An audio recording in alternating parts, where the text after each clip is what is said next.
આજે ફોર્મ ભરવાની પ્રક્રિયા શરૂ થવાની છે। અમે લોકો ધારી ફોર્મ રજૂ કરવા માટે જઈ રહ્યા છીએ અને આ ભાજપની સરકારે અને સંગઠને જે વિધર્મીનો નાશ કરવા માટે જે ઝુંબેશ ઉપાડી છે અને એટલા માટે બાપુને ટિકિટ આપી છે મહાવીર બાપુને, તો આપણે બધા સાથે મળી અને આ વિધર્મીનો નાશ કરીએ અને ભાજપને સક્ષમ કરવા માટેના જે દાવેદારો ઉમેદવારો મૂક્યા છે એ ઉમેદવારો વિજય થઈને આવે એવી દાન મહારાજના ચરણોમાં પ્રાર્થના કરીએ છીએ।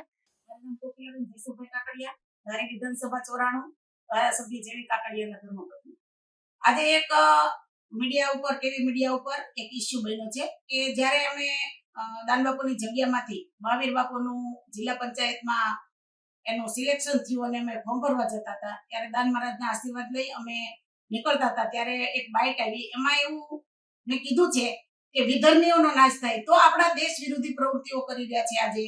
આજે આપણા દેશમાં પણ ભાઈ ભાઈની એવી પ્રવૃત્તિઓ ચાલે છે। બહાર આપણા દેશની બહાર જે વિધર્મીઓ છે આવા લોકો જો અહીંયાથી મજબૂત થશે અને દેશ વ્યાપ્તમાં આવા લોકો આજે ચૂંટાઈને જશે તો એવી અમારી ઈચ્છા છે કે વિધર્મીનો નાશ કરવો।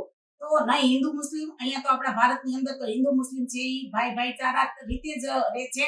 એવો કોઈ મારો મિનિંગ નથી કે હિન્દુ મુસ્લિમ ઉપર બેને મુદ્દો ઉપાડ્યો છે એવો નથી, પણ એક દેશની બહાર જે વિધર્મીઓ છે એ આપણા દેશ માટે જે કાર્ય કરી રહ્યા છે, આપણા દેશ માટે જે આતંકવાદનું કામ કરી રહ્યા છે એ બધા વિધર્મીઓ છે।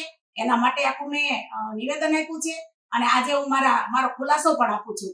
તો વિધર્મીઓ જે દેશ માટે કામ કરી રહ્યા છે એનો નાશ થાય એટલા માટે હું આજે આ નિવેદન આપ્યું છે અને જેને જે વિચારોથી લેવું હોય એ વિચારોથી આજે ઘરમાં પણ આ જ વસ્તુ ચાલી રહી છે। તો આના માટે શાંતિ સ્થપાય એવી પ્રાર્થના કરું છું। જય હિન્દ, જય ભારત।